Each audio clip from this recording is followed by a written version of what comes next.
I'm Kristin Duncan, a realtor in Orlando, Florida, and this is Heather Salvatoriello. She is a real estate agent on our team, and she has over 21 years of title experience. So I want to ask you a common question that comes up with almost any cash sale we have, and that is, should the buyer pay for a survey? Because this can be anywhere from probably $550 to thousands of dollars. So this can be a savings for this cash buyer. But should they get a survey, and what should I be telling them? And maybe just go over quickly, what is a survey? Sure. Well, let's first just talk about what a survey is, because when you're purchasing a property, there's lots of different inspections, right? There's home inspections. There's sometimes buyers even cash get appraisals, and there's inspections with that. So let's talk first, what is a survey? So a survey, as it relates to real estate, often called a boundary survey, is basically a sketch or drawing of your property that you're purchasing. So it's going to show you things like boundary lines. It's going to show you utility easements of record, meaning areas of your property that have restrictions. It'll also show you structures. So if you're purchasing a property that has a boat dock, or you're purchasing a property with fences or separate garages, or just depending on what is on the property, it's going to show you those structures. So you sometimes might even hear the word topographical survey or builder surveys. So those are all different types of surveys that show different items. Some of the things that you won't see on a boundary survey is shrubbery or trees. You're not going to see, landscaping on a boundary survey. Really think about it just being structure and boundary lines. Now, the next question is, do I really need a survey when I'm purchasing a property? And I would like to put it out there that, you're purchasing one of the single most important purchases of your life. And sometimes people only own one or two homes, or they own the same home for 30 years, so it's a major investment. And a lot of cash buyers that we come in contact with say, well, I just want to save, the $300 or the $400. But in reality, you're purchasing a major investment, and you should want to understand any of those use restrictions, or if there's any issues with boundary. What if you have a neighbor that has built a structure and it's encroaching on your property?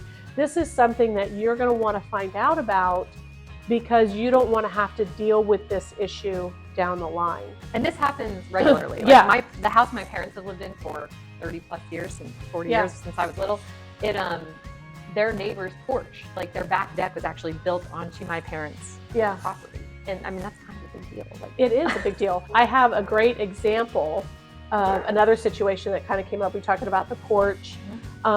So a property was listed on the market that you could park an RV. And even the current owner had a big RV parked within a fenced area of their yard. And buyer purchased it because she also had an RV that she wanted to park in this area. She closed on the property, put her RV there, and a couple of weeks after closing, she got a letter from the Homeowners Association.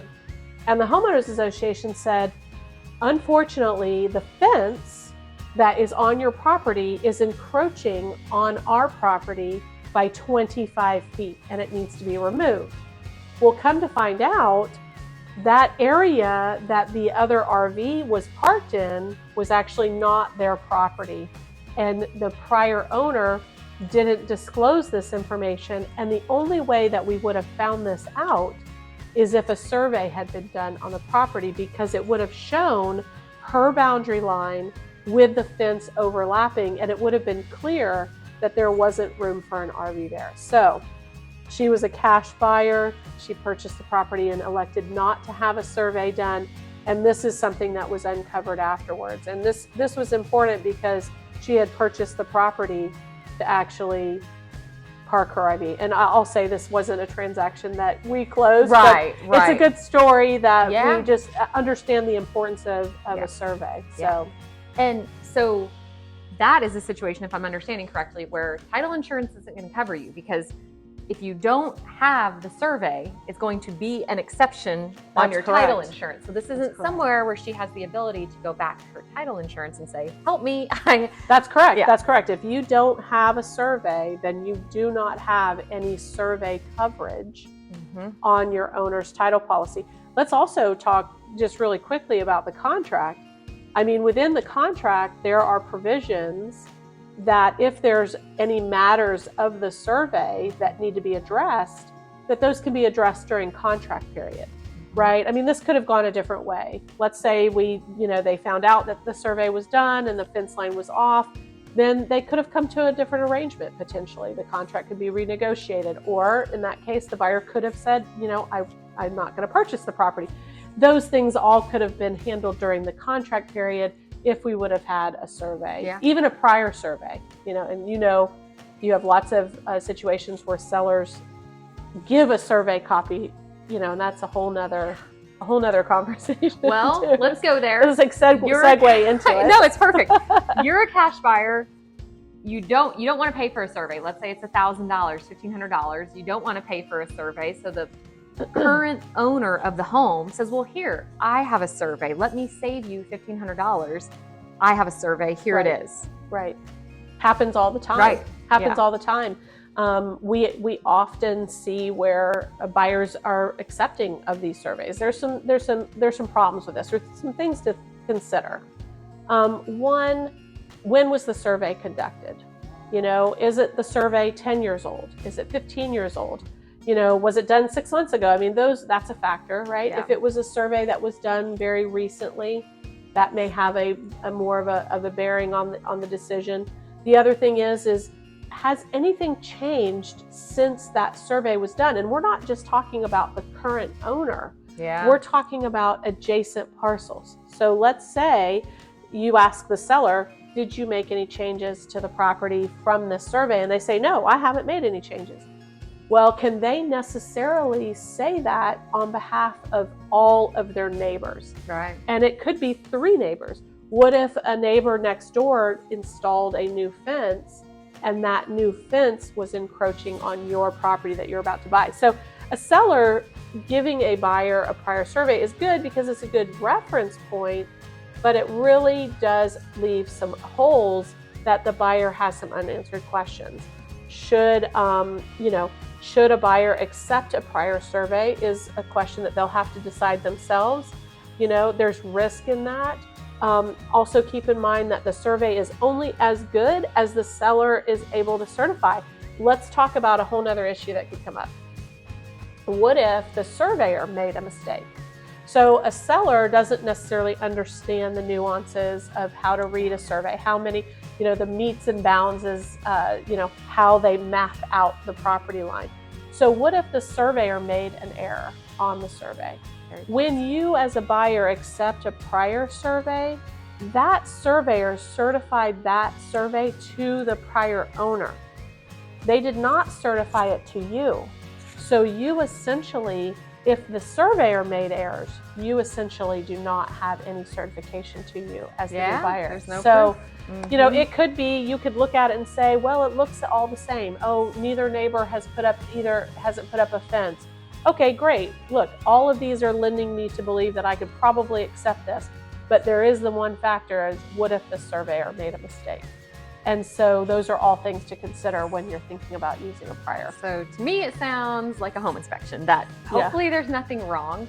But if there is, this could be the best $500, $1,500, $3,000 you've ever spent if there is a problem, because this could be totally change everything about the property. And let me say also too, standard lot sizes. So when you go into a subdivision that's just a standard community, 50, 60 front feet by 110 depth, the standard lot and block that you see in most communities, those surveys range anywhere between $350 and $450. So a very small investment when you're purchasing something that could be over, $300,000, $400,000 and plus, right? The only time you really get into more expense on a survey is going to be if it's acreage, or it's a much larger parcel, or even if the parcel is in an area that's not local. So you're trying to survey a piece of land out in a county that is rural, right? Then those surveys will be a little bit bigger too. So and just while we're talking about it too, the survey also shows something very important. It's access. So that tends to be something that's very important in rural areas where people are sharing access drives. And so surveys can show you some really valuable information that you need when you're purchasing a property.